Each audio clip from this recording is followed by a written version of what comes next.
Thank you everyone for being here this evening. Again, this is our Racial Justice for Social Workers Eliminating the Biased Exam event. Um, I'm Caitlin Garbo. I'm the Manager of Public Policy and Advocacy at the National Alliance on Mental Illness of New York City. We're joined tonight by our partners on this evening's event, the National Association of Social Workers New York, the Latino Social Work Coalition, Social Workers for Justice New York, and NAMI New York State. It's been a pleasure to work with these amazing folks. I'm so excited to have their presentation go on this evening. And to really discuss, the social work licensing exam from the ASWB and some of the barriers it poses to our budding clinicians in the field. And so just to start off, we're going to welcome our Assemblywoman Jessica Gonzalez Rojas, and she is from District 34. She'll share some remarks, and yeah, thank you everyone for being here.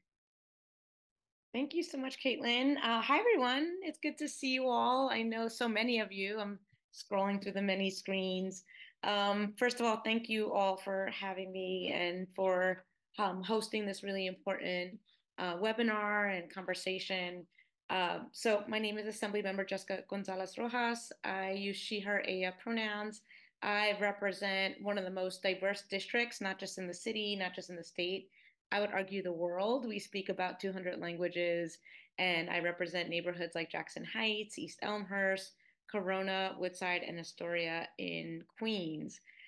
So I am here because I've spent my career fighting for healthcare, specifically reproductive healthcare, but obviously mental health and the well-being of all our community members has been something so critical for me as an activist, as someone who's led a nonprofit organization, and someone who has been really committed to public health and wellness in this state, city, and country.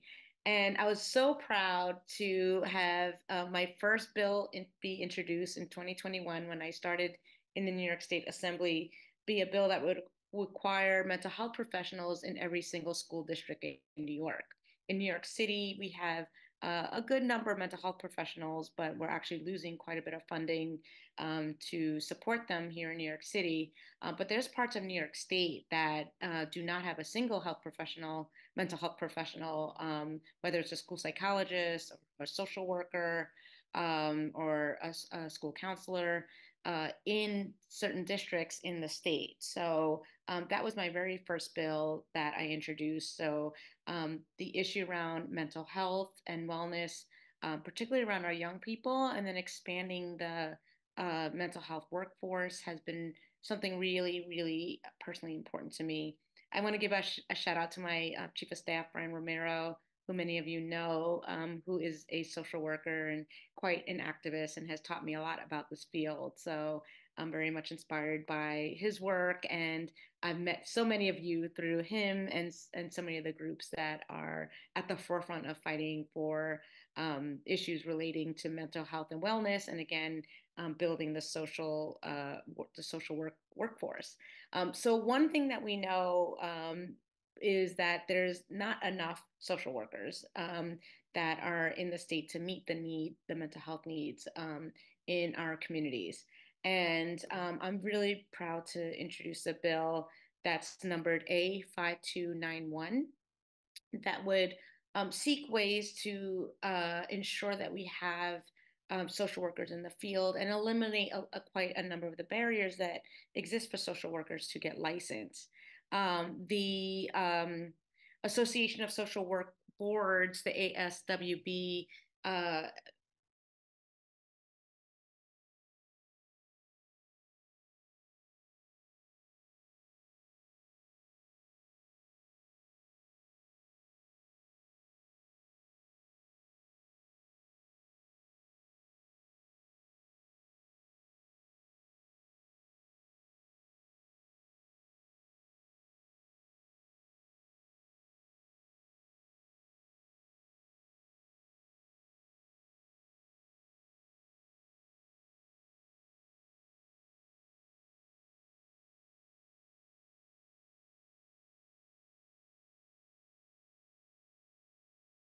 who might be bilingual, and ultimately reduces the amount of social workers in the field, which we know is so critical.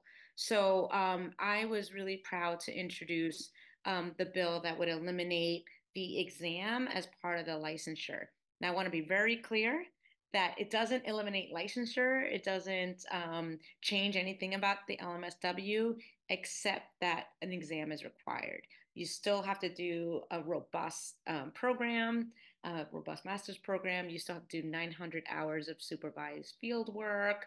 In the statute, it says you must have like good moral character. I don't know how they judge that, but I know you all are amazing.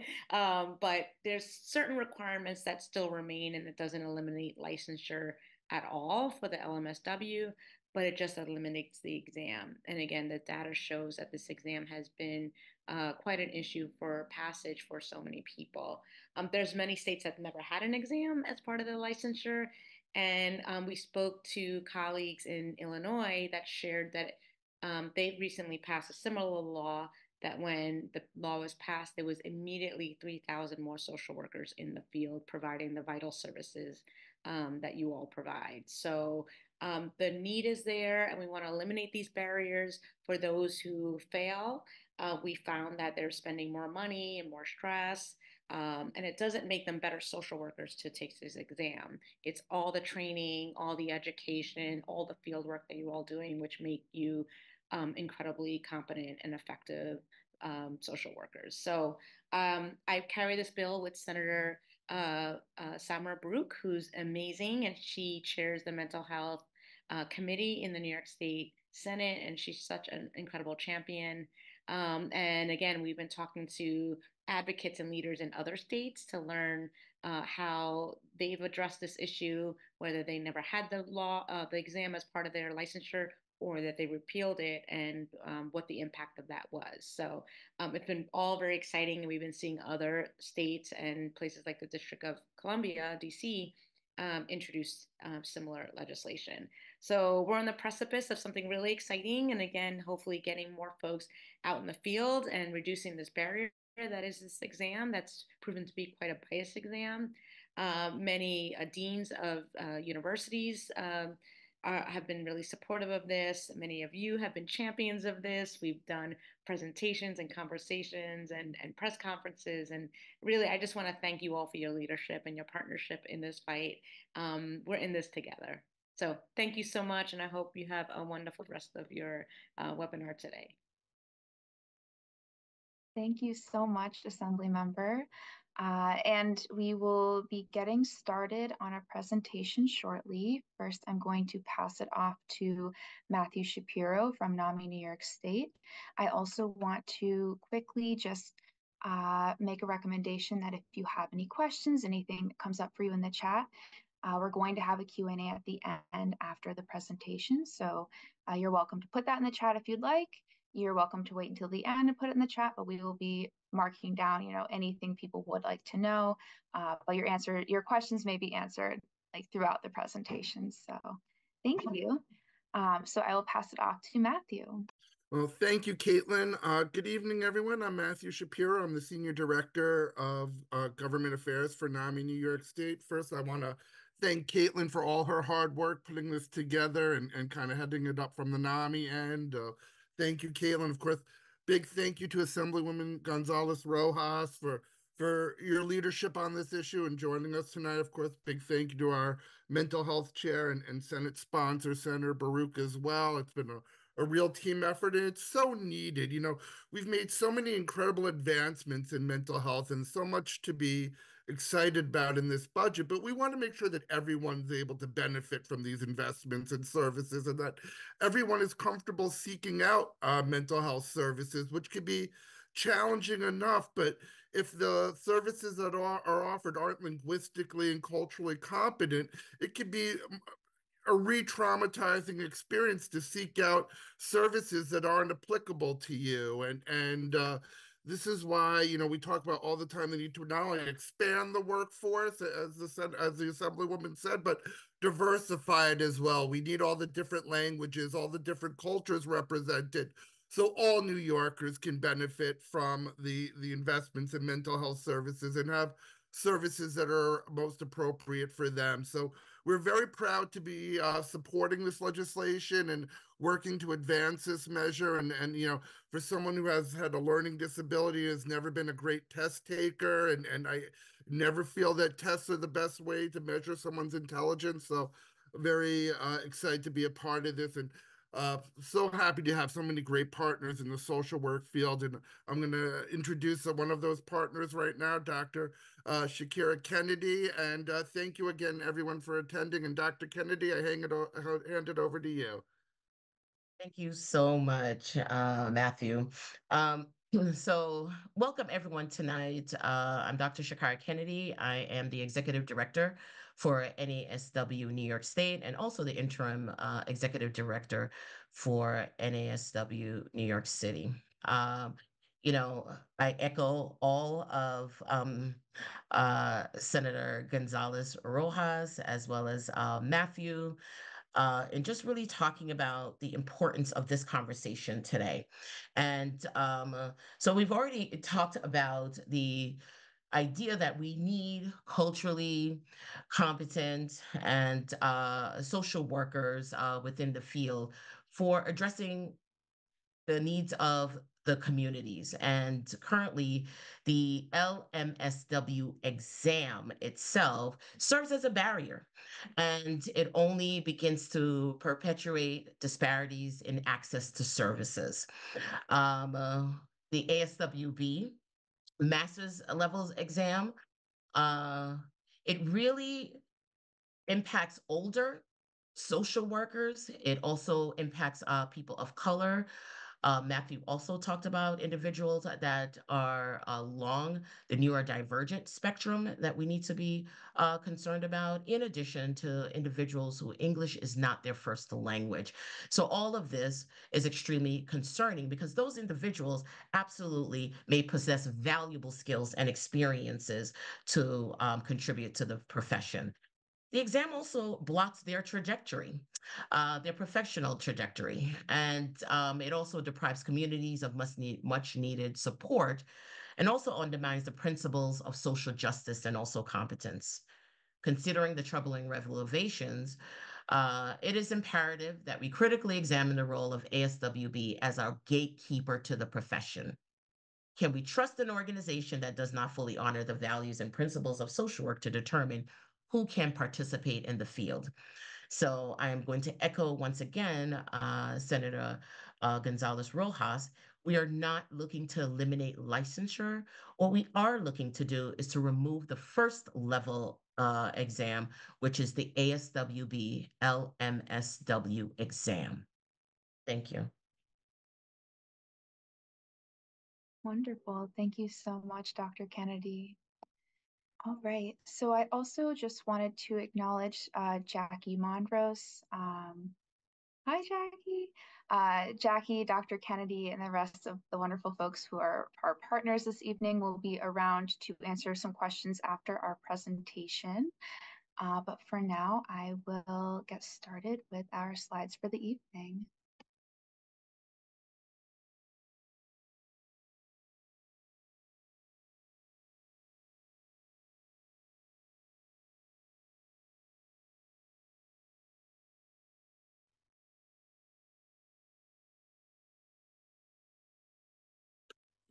Thank you. Thank you so much, Caitlin. Good evening, everybody. My name is Luisa Lopez, and I serve as president of the Latino Social Work Coalition and Scholarship Fund, and also as co-chair of the Licensing Committee for Social Workers for Justice. Jess? Hi, everybody. My name is Jessica Mitchell. I am a clinical assistant professor at Stony Brook University. I also serve as a co-chair with Louisa for the Licensing Committee for Social Workers for Justice New York. And we're very happy to be here with you today. Louisa and I have been doing this for, I feel like, a year now, giving these presentations to as many social workers and impacted people as possible, to try to help people understand why this is so important in New York State and in the many other states I've seen people chatting about in the Zoom chat tonight. Great. So we're going to very quickly go through this presentation that we hope is going to answer a lot of the questions that folks have had for us in the past. I know folks really want to get into the weeds. So if you have questions, you can drop them in the chat. Or you can hold them until the end. You have a number of experts on this legislation and its impact on this call tonight. So we hope to be able to answer many, if not all, of your questions this evening. Next slide, please. So we're going to go ahead and get started. So what is the problem with the entry-level ASW exam? We hear a lot about how we want to eliminate this exam, which, understandably causes folks a lot of anxiety, a lot of confusion. But what there is no confusion about, what there should be no confusion about, is that the ASWB exam creates a lot of unnecessary barriers for social workers of color. Which perpetuate systemic inequalities and really limit our clients' access to culturally representative care. While the exam aims to evaluate competency, this test really fails to accurately assess the ability to practice and disproportionately affects social workers and social work students of color. New York State requires a diverse social work workforce to effectively serve its communities of color. All you have to do is to turn on the news to see that our state is currently in the middle of a variety of mental health crises. And research highlights that the significance of representation and indicates that practitioners with shared experiences deliver more culturally competent services. But our current licensure disparities exclude a lot of qualified, perfectly competent individuals, which in turn perpetuate a lot of the inequities that we're seeing play out in the news and in our communities. We know that the exam fails in its duty to protect the public, as Dr. Kennedy alluded to earlier, as systemic biases influence outcomes. And this is evident in racial disparities and in compromising the quality and inclusivity of the social work services that are offered statewide.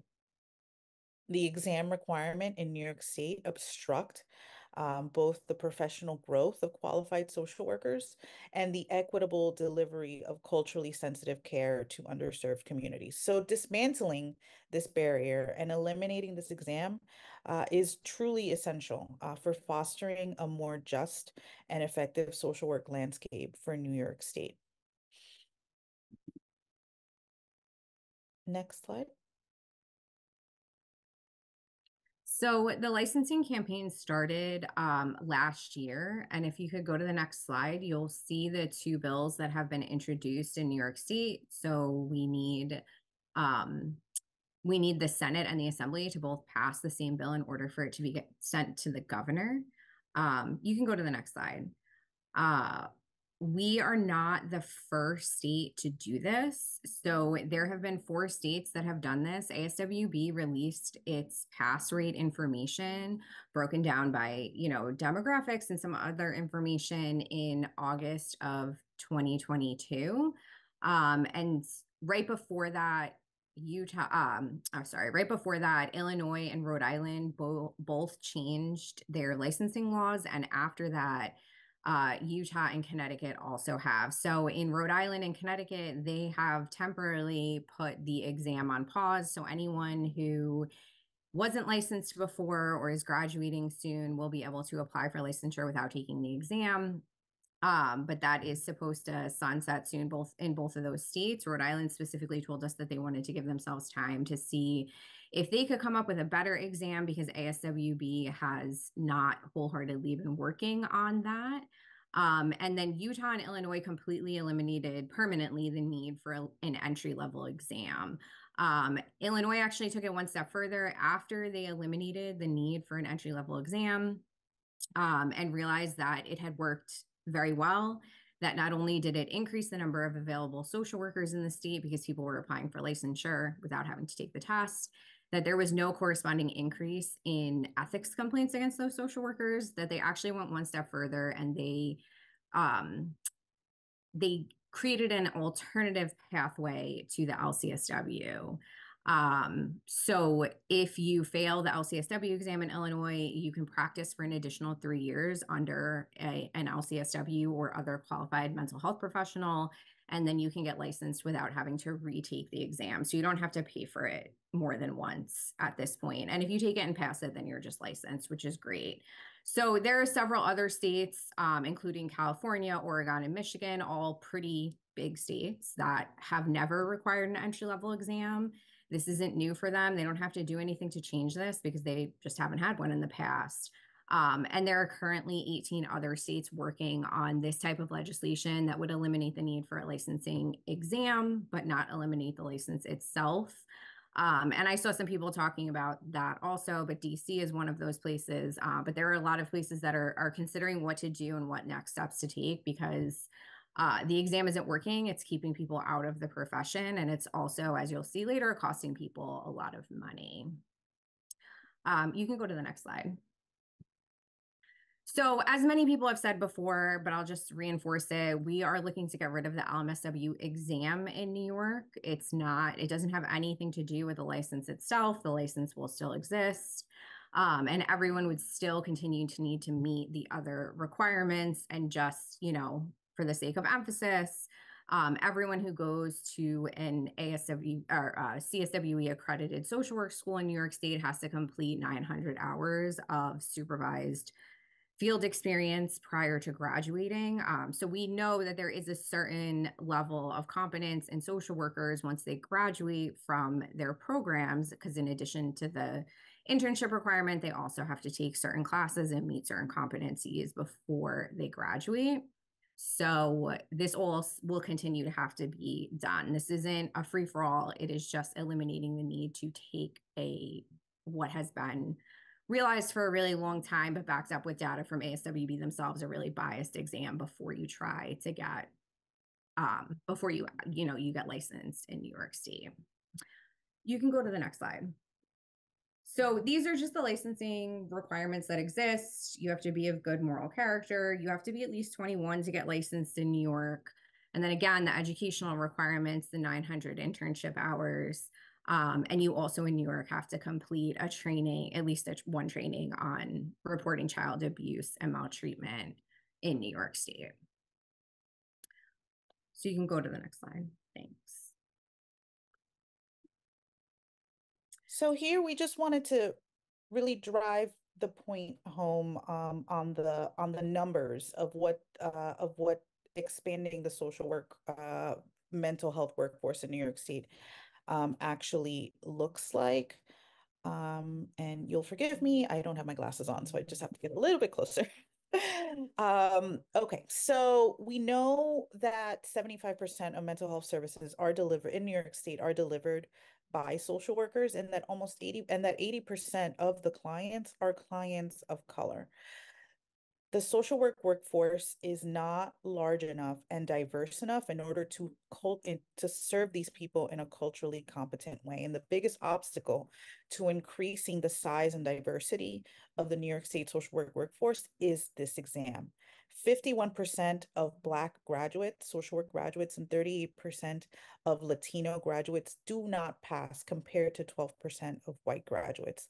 This is an extreme disparity that has long standing and is a national problem. This is not just an issue in New York. This is an issue across the board. Every year, more than 4,500 social workers graduate from New York State accredited programs, and this number should be large enough to resupply the needs of social agencies across the state. Yet a recent survey that we conducted found that while 99.8% of social agencies have open social work positions, they cannot fill them. They cannot fill them with social workers that speak the languages of the communities they serve, that have social workers that are culturally competent and trained to work in those communities. 92% of the agencies that we surveyed over 360 agencies across the state, not just in downstate, but upstate as well. We're looking for either Black, Latino, or Asian social workers to serve those communities, and 65% of their applicants were not social workers of those demographics and only spoke English. This is a huge problem.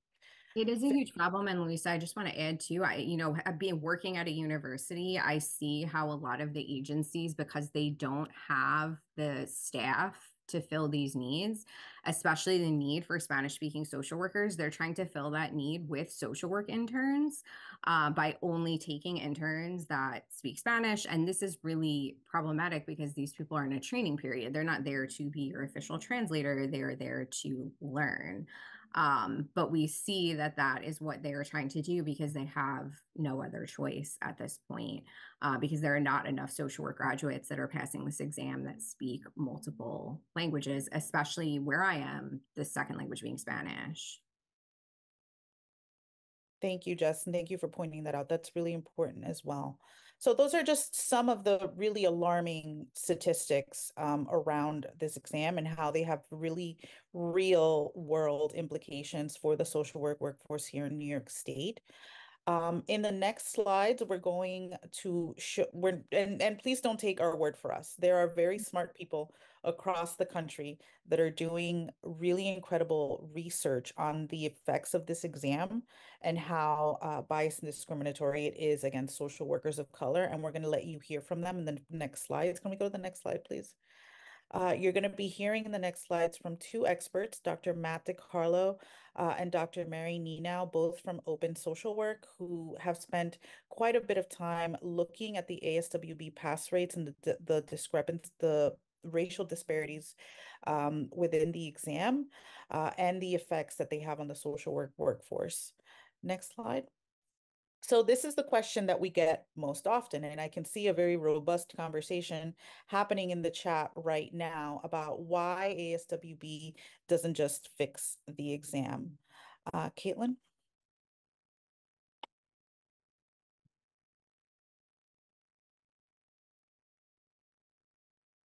We need to address the elephant in the room, which is money. ASWB makes millions of dollars off of this exam, and they also make a lot of money off of repeat test takers as well. And so they are considered a nonprofit.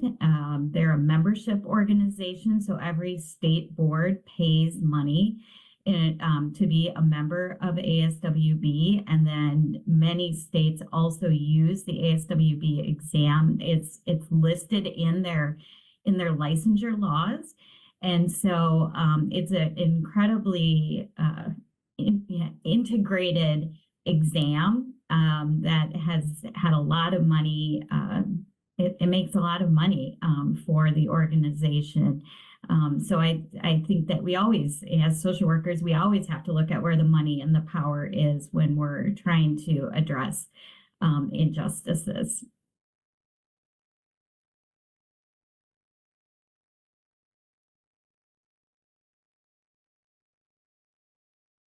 Put some numbers to it. ASWB currently has about $40 million in the bank. About $30 million is in a fund that is managed by Morgan Stanley.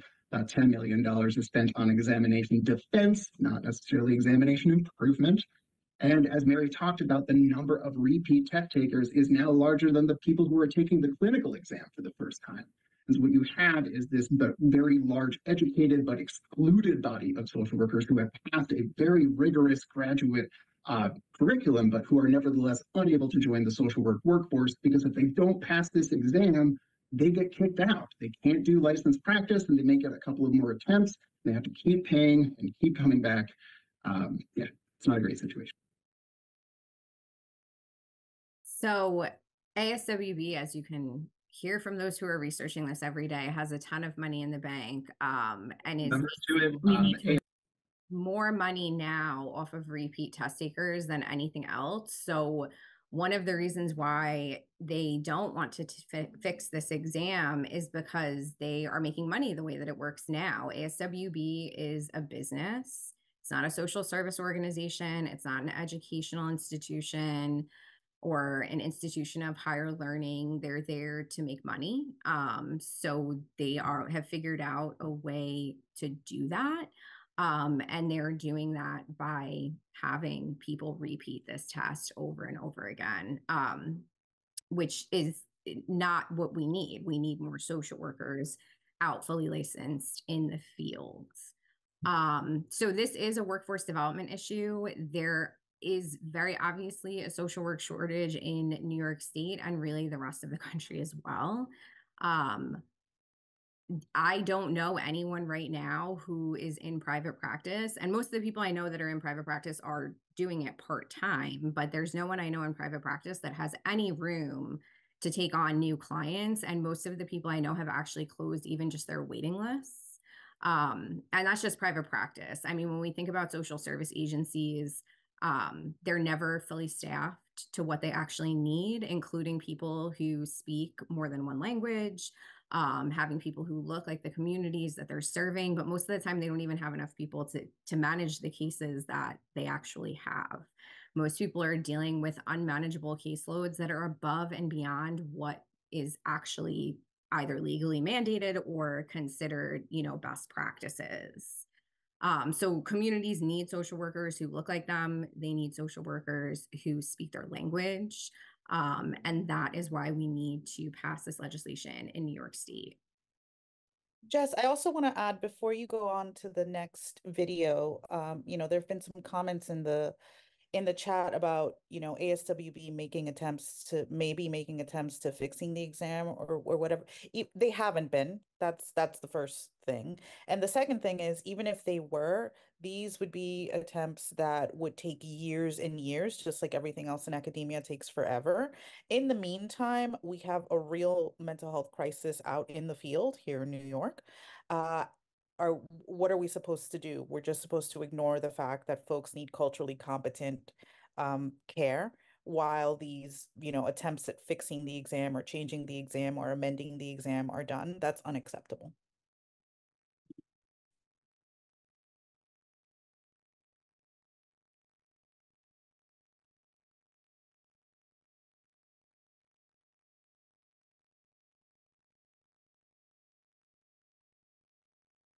I think it's important to understand how the test is constructed, that there are a set of about 150 practice tasks that are said to consist of what social work is at that level. But I think, what does it test? There are some things that are just invalid about all standardized exams. And, there are also things that are kind of invalid about like social work exams. And the former, like just test effects, like multiple choice exams are weird and like you should get the easy ones done first. And like there's test skills. The other parts of it are sort of unique to the ASWB exam. So like think like a white person, think like the test writer, don't answer like you would how you would normally do in practice. Things like call Child Protective Services, call the police, call your supervisor are probably going to come up a lot more on the licensing exam, a lot more automatically than they would when you were actually in practice. Similarly, ASWB exams include multiple correct answers and will tell you to think about or respond what you would do first, which requires you to understand ASWB's theory of practice, which not all people follow. So there are some issues with the exam that I think are unique to ASWB's implementation that sort of are separate from like all standardized examinations show bias.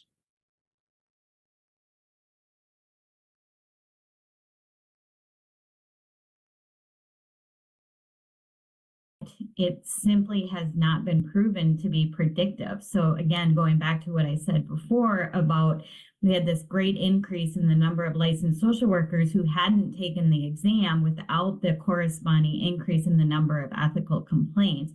And so one of the things ASWB will say repeatedly about its exam is that it's there for public protection, but there simply is no evidence that being able to pass the exam means that you are a more ethical social worker or less likely to commit ethical violations in practice. And so there simply isn't what we call predictive validity for the exam. Next slide. So this is just, we would really want to drive home the impact of not passing the entry-level licensing exam. And if I could just see, I just want to get a sense of who's in the room. How many folks here work in agencies, and have you ever worked in a fully staffed agency? If you could just drop a 1 in the chat just to see who's in the room.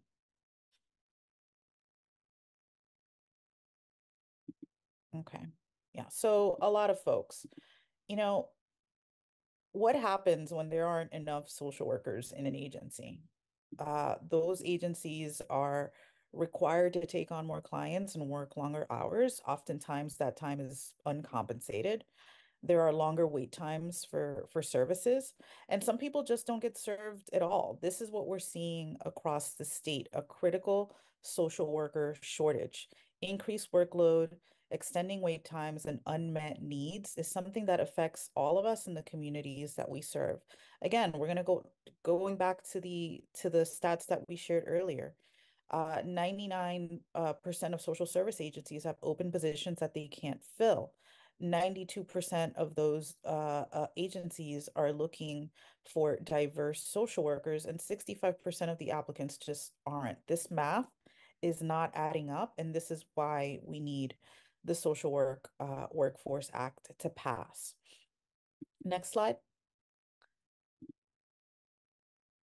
So this is this is a question that we get a lot, and it gets asked in a lot of different ways. And social workers, have a preoccupation, I think, with getting respect, the profession, not getting the respect that it deserves. And a lot of people feel that if we eliminate the exam requirement, that means that we're devaluing the profession, that people won't give us the respect that we deserve. And we're gonna give you some answers here, but this is one that we hear about all the time. If the exam requirement is removed in New York State, what does this mean for the profession in terms of respect?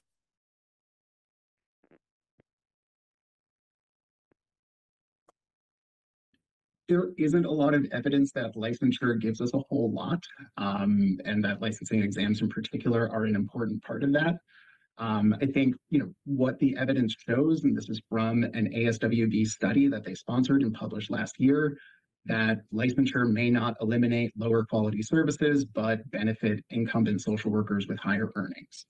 And to me, that means that social workers should be eligible to receive those higher earnings and the higher reputation that comes from being an LMSW and an LCSW if they are qualified. And the examination does not do a good job of assessing who is qualified.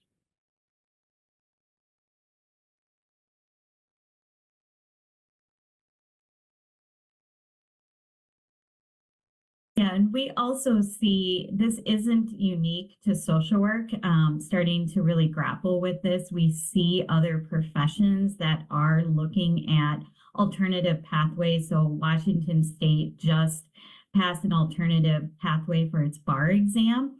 And so I think, again, what happens is people are confusing the exam with licensure. Licensure is a process that includes your education, it includes your background check, it includes supervision, it includes continuing education, and currently it includes an exam. But it doesn't have to include the exam, and you can still have all those other pieces and license your professionals, which is in the end is where that credibility is coming from. Okay, so it's really important to understand that in addition to the fact that this doesn't measure your competency, there is also just, really no proof that like this will increase or decrease our respect. People make the argument all of the time that social workers don't have a lot of respect depending on the room that they're in right now. And people don't even really understand how we do get licensed. The exam is one part of it that does not measure whether or not we are actually good social workers or not. I took the exam, and I will say that all it did was give me a lot of stress for the couple of weeks before it and during it. But it didn't change anything about the way I practiced social work or who I was as an individual. The 2 years that I spent in my master's program did. That was really what, made me a social worker, was the time that I spent in school and at my internships, not the time that I spent studying for taking this particular exam. So what can we do about this? You can go to the next slide. So we're having an action week this week and next week. It's actually a 2-week action week where we are going to be making phone calls to our own legislators to ask them to sign on to support this bill as co-sponsors. So we're going to be working on that this week and next week. And then if, you want this to happen, signing our petition is also really important. The more we can show legislators that, people are asking for this, the more likely it is they will take it up in committee. We have also had a lot of people, and if anyone is interested in sharing their experience with the licensing exam, we've had a lot of people talk about how the licensing exam and not being able to pass it has impacted their ability to, make more money and to secure the jobs that they really wanted to do. So yeah, you can also do that as well. And then also we're looking for agencies to sign on to our letter of support. This obviously does impact agencies too with understaffing and not being able to provide the services that they, are supposed to be providing to the community. So you can go to the next slide.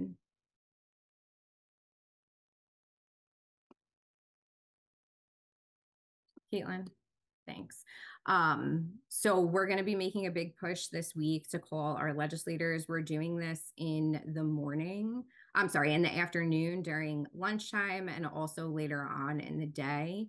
And we will be joining people on Zoom to make these calls, providing, a training and making sure that everyone knows who they're supposed to be calling, have their information, their legislators' information, their senator and their assembly person, and helping people, work through how to actually make these calls. We have a script for everybody. So if anyone is interested in joining us, you can sign up using the link that Louisa put in the chat to, help us make these calls.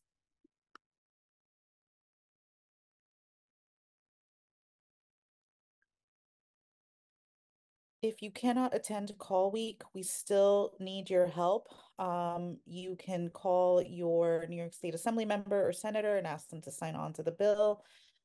Someone asked in the chat earlier where we're at in committee with this. You can call Assemblymember Pat Fahey and Senator Toby Ann Stavisky, who are the chairs of the Higher Education Committee, and ask them to calendar this bill and get it out of committee. So we really urge people, even if you can't join us for Action Week, you can do it on your own. And really encourage our legislators to get this bill out of committee. And then, finally, something that we, next slide, something that we encourage everybody to do, whether it's for this, this bill or for anything, just talk to people and try to get as much information as possible about the experience that folks are having with licensure, and commit to talking to 3 people at least about the Social Workforce Act, and encourage folks to talk, to email, to call the representatives. We want the community to be invested in social workers, and by doing so, be more invested in providing equitable care for our communities. We're, like I said before, we're in the middle of multiple mental health crises, everything from gun violence to the opioid crisis to, mental, everything comes down to mental health, and addressing this social worker shortage is going to be how we're going to address all of those issues. So we encourage you all to speak to folks about the Workforce Act. And with that, we're going to open it up for questions. And I think we can get rid of the slides, Caitlin.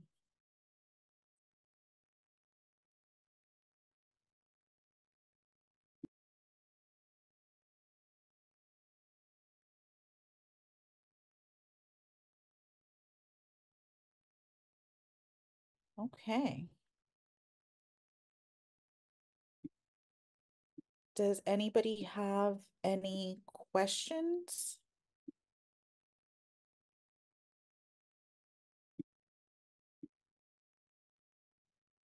Oh no, what happened? There were so many comments in the chat.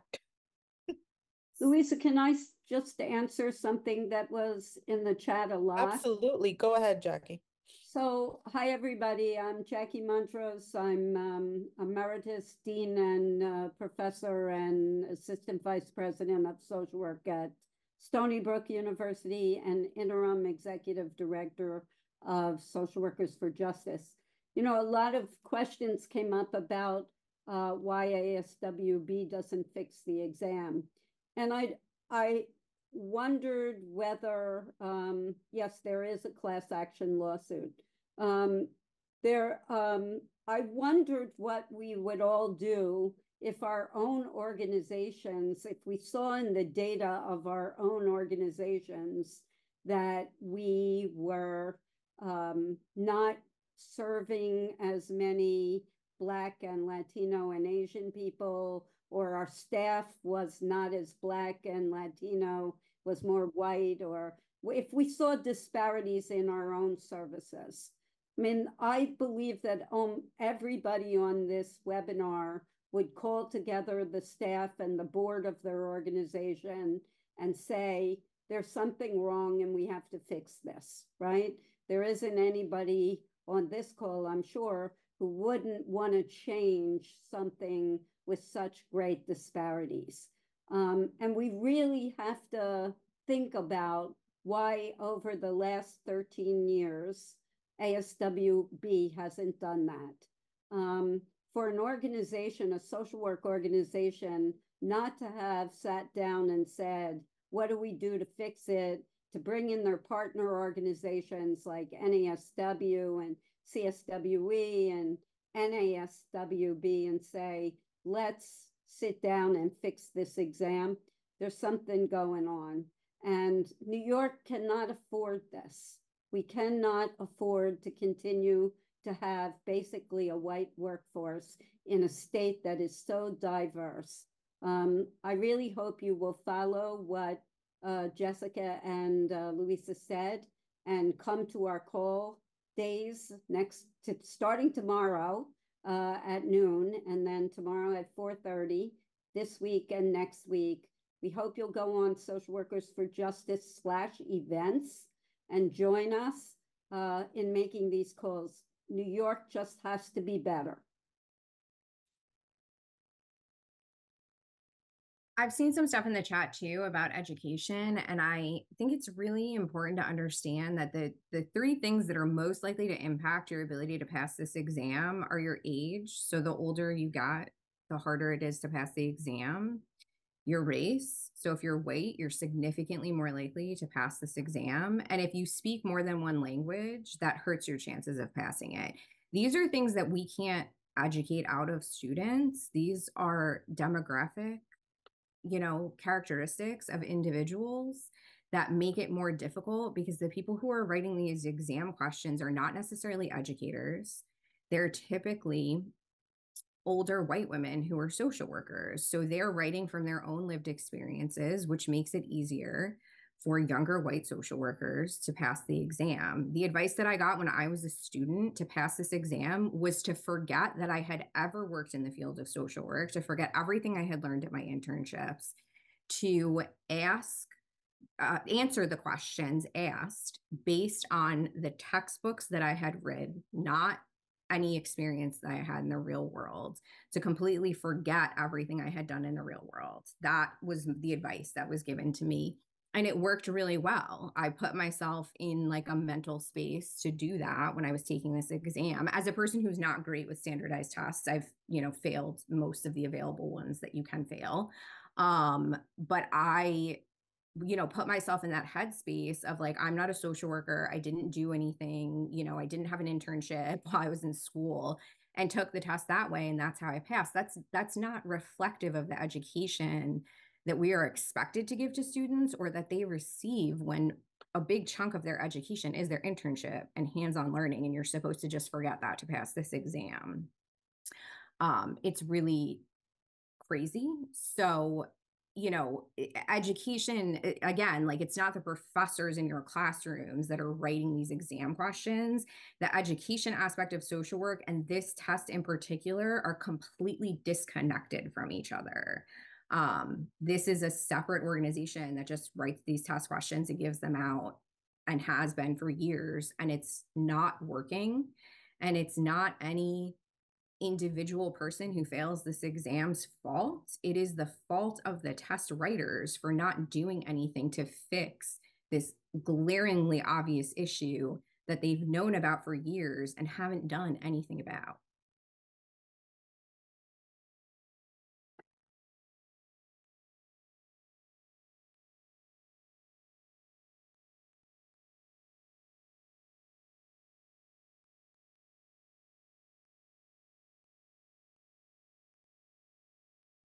I can also read out a few questions I've seen so far. So chat, the difference between the LMSW and the LCSW exam, what that looks like. Oh, I might have cut out for a second, my apologies. Okay. Sorry, it's about the difference between the LMSW and the LCSW exams. I don't.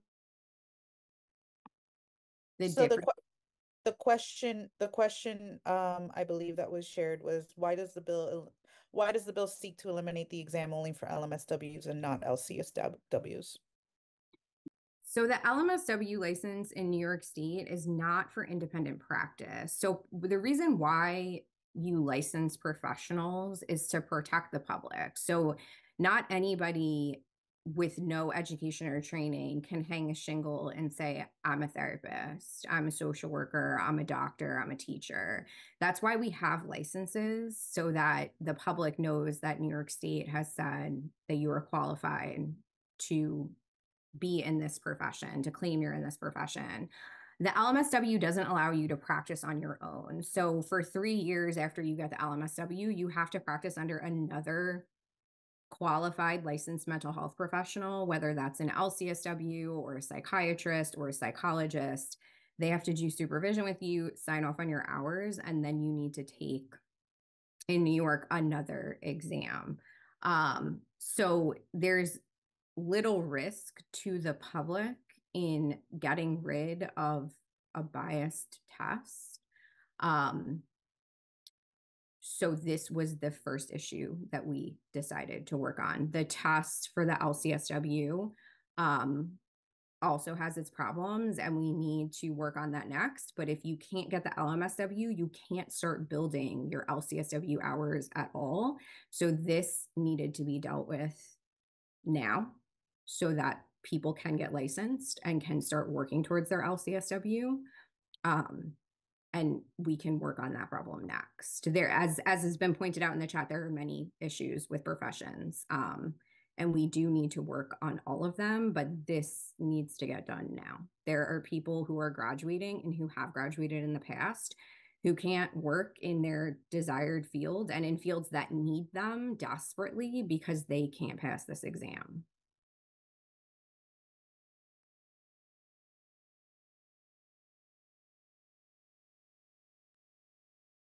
There is a question in the chat about interstate recognition of the LMSW. I'm not sure if I'm not sure what the question is, though.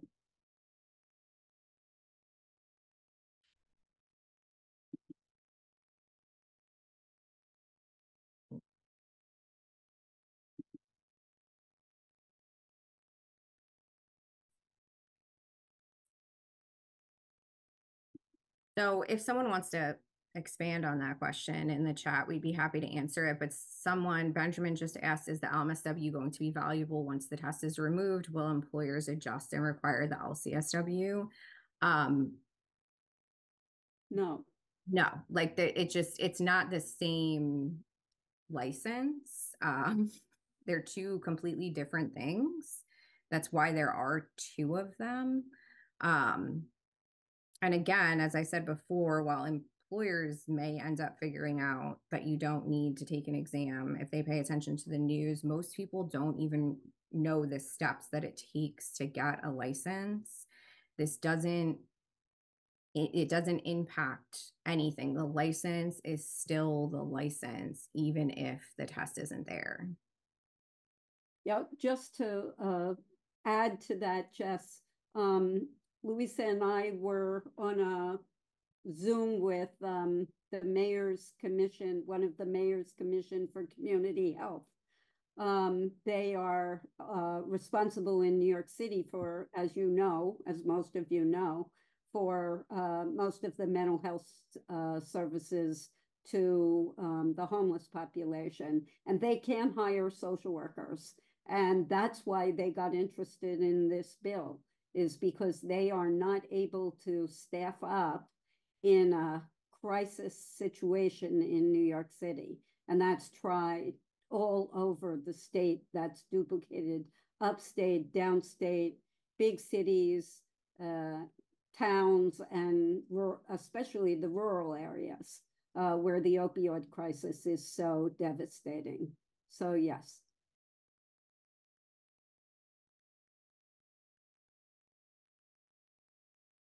So I don't know if the person who asked the question about the interstate compact is still here or not, but New York State hasn't signed on to it yet, and it's possible that we might not. So if we don't, then it's not going to impact it because we're not going to be a part of it anyway. Part of the resistance from New York State is that we require more out of LCSWs than a lot of other states. So we require, while you're an LMSW, in order to work towards your LCSW, we require more time and more hours. So there are many people in the state, social workers and otherwise, who don't want to put New York State social workers on equal footing with people who had to do less work to get the license.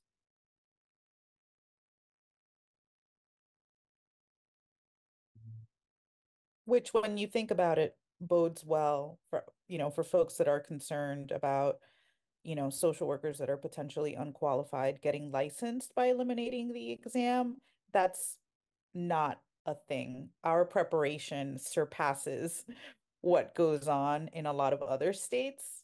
We're leaps and bounds ahead of the preparation that social workers in other states get. Yeah.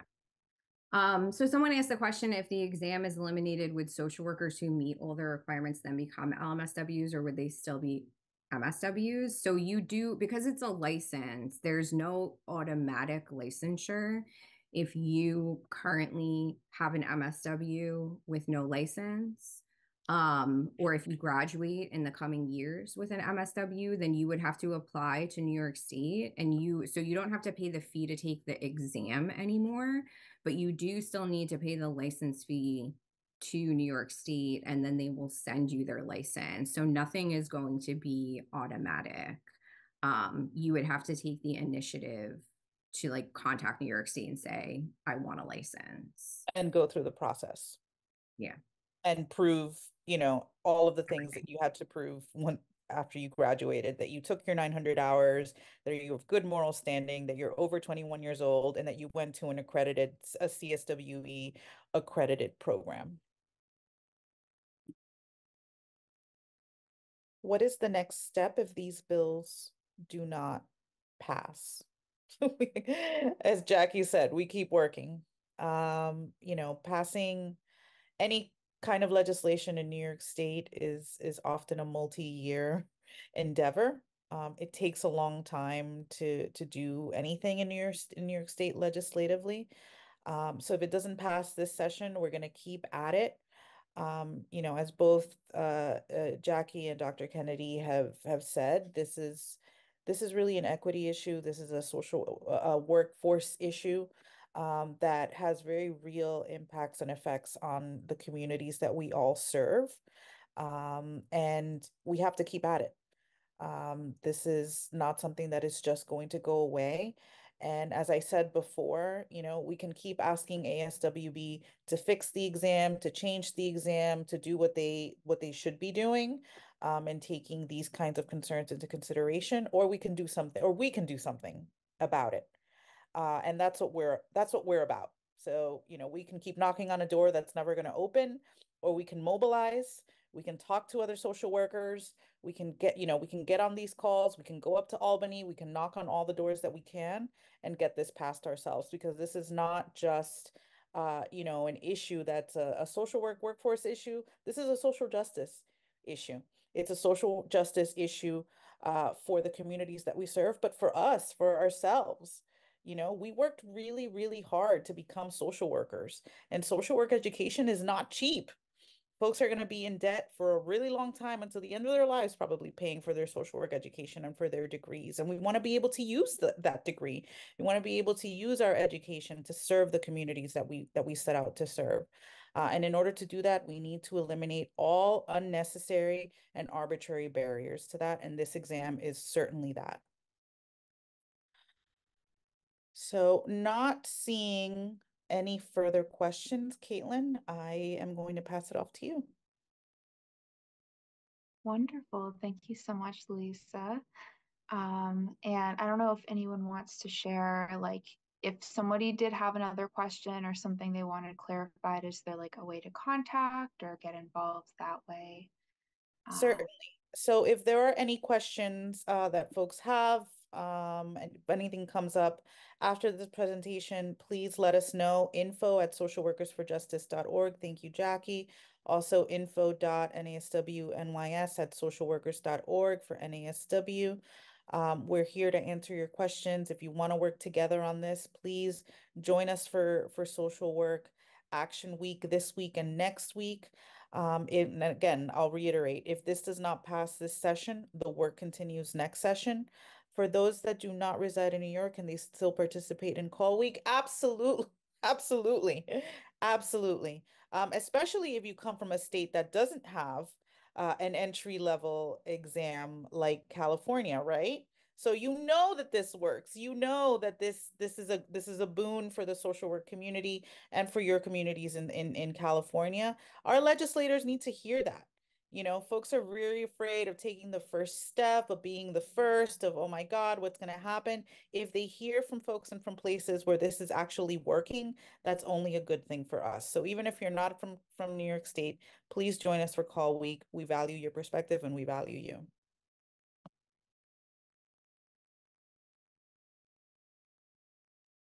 Wonderful. Great. So first of all, I just want to thank everyone on this call for being here, for asking really, really wonderful questions and getting those questions answered.